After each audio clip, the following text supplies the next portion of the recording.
Saya pengen Mas Ganjar bicara soal masa depan desa. Problem kemiskinan, ketimpangan dan sebagainya itu alamatnya rata-rata di desa. Iya.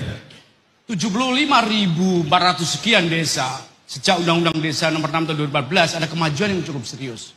Tetapi problem hari ini yang mungkin menjadi PR untuk dipecahkan buat Mas Ganjar adalah, dan ini menjadi problem kita masyarakat Indonesia, adalah desa itu mengalami birokratisasi baru, sampah teknokrasi yang berlebihan.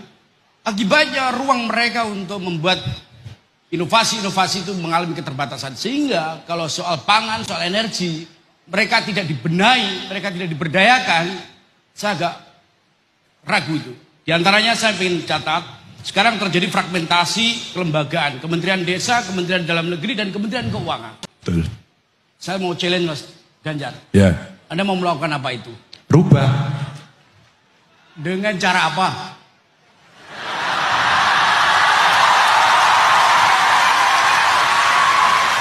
Gini Mas. Gini Nanti Mas. dulu, nanti. Mas Dito sudah selesai belum? Sebentar, makanya Silakan dilanjut dulu. Mas Ganjar. Ini demonstran dulu ini, Mbak. Ya, sama kita Kelihatan, sering demo di bundaran tongkrongannya kelihatan, Mas. Udah enggak, makanya kita challenge sama-sama demonstran. Mas Ganjar. Apa? Saya kira soal dana desa yang besar, Jokowi pernah bilang nih, sebenarnya perputaran dana yang mestinya kita manfaatkan itu cukup. Sekali lagi, kalau misalnya Anda hubungkan 3 kelembagaan, 3 kementerian, itu bukan pekerjaan mudah. Tapi saya tantang, apa yang Anda lakukan untuk mengkonsolidasi agar desa ini tidak terjebak pada birokratisasi berlebihan, sehingga otaknya desa itu, elit-elit desa ini tidak sekedar soal jabatan terus, tapi bicara soal terobosan-terobosan yang dibuat berdasarkan undang-undang desa itu. Satu, kalau boleh teruskan satu lagi, Mas Ganjar. Apa? Ini saya serius Mas Ganjar ya. Loh, saya tuh 2 rias, Mas. Aku berdiri kalau gitu. Boleh berdiri nggak, Pak? Silakan Mas. Boleh. Silakan. Panggung Enggak, untuk kita Anda. hadapi sesama Panggung laki-laki. untuk Ganjar Pranowo, silakan. Gimana, Mas Dito? Mas Ganjar. Orang menilai Mas Ganjar ini adalah juga sebagian mau melanjutkan gagasan Jokowi soal desa. Apa yang akan dilanjutkan dari Mas Ganjar dari Jokowi, catatan tentang desa, dan apa yang perlu dikoreksi soal desa? Itu aja. Makasih. Oh, kirain gini-gini tadi masih terus. Oh, kita kan ya Pak Warek ya, takut saya. Mbak, jawabnya boleh berdiri nggak, Pak? Boleh Mas. Soalnya tadi gini-gini. Boleh Mas. Silakan. Mas Hari. Mas Hari ini sebenarnya bertanya yang dia sudah tahu waktu bahas undang-undang desa saya diskusi sama dia. Ada, kita bocorin aja. Lu nggak enak, masa sesama friend kita mau bicara. Tapi pertanyaan substantif. Mas Hari, ketika membahas undang-undang desa, yang ada adalah... Enggak Mas, maaf, bukan. Kesalahan teknis Mas. Iya, enggak. Kadang-kadang. Sampai mana aku tadi ya? Pada saat membahas undang-undang itu, semua berbicara keaslian, asal-usul. Dan saya tidak pernah lupa pada soal itu. Mas Ganjar asal-usul desa.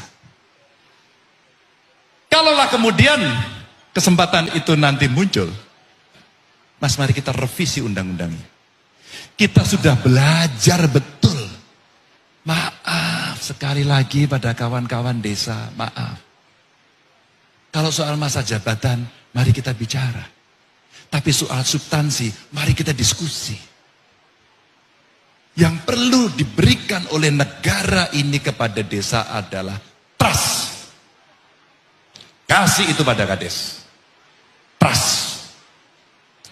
Ketika trust, maka pemerintah jangan terlalu ngatur banyak-banyak. Apalagi kalau itu soal anggaran dana desa. Habis. Saya pembina kades sampai hari ini. Mas Ari, kalau kita trust, asal-usul desa yang asli itu kita berikan kepada mereka cukup dengan rambu-rambu. Kami tidak merendahkan, maaf. Kami komunikasi dengan mereka dan diskusi terus-menerus. Saya sampaikan Mas Ari pada mereka. Kalau kita trust, dana desanya kita kasih rambu-rambu. Agar Mereka punya bandwidth yang cukup untuk menyusun program.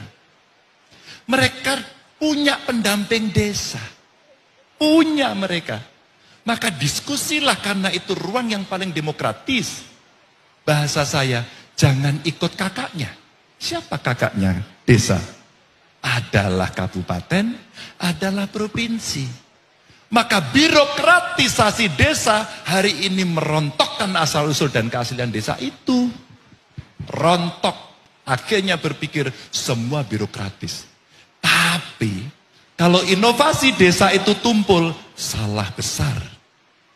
Tata kelola dana desa yang hari ini muncul dari inovasi yang ada, sudah masuk dalam sebuah buku yang dikeluarkan oleh Kementerian Keuangan. Sayang, kenapa tidak Menteri Desa? Saya mencatat juga. Sebagai orang yang memang secara moral saya ikut menyusun undang-undang desa, dan waktu itu saya jadi gubernur. Kemudian kita treat mereka agar mereka punya pemikiran-pemikiran untuk dia berinovasi. Desa anti korupsi terbentuk. Desa inklusi terbentuk bahkan dengan keagama. Kita dorong mereka. Saya terima kasih Bu Rektor. Kawan-kawan mahasiswa kemudian KKN secara tematik dan menyelesaikan program itu. Mas, pada saat undang-undang desa itu akhirnya berjalan dan praktek itu berjalan, saya sampaikan.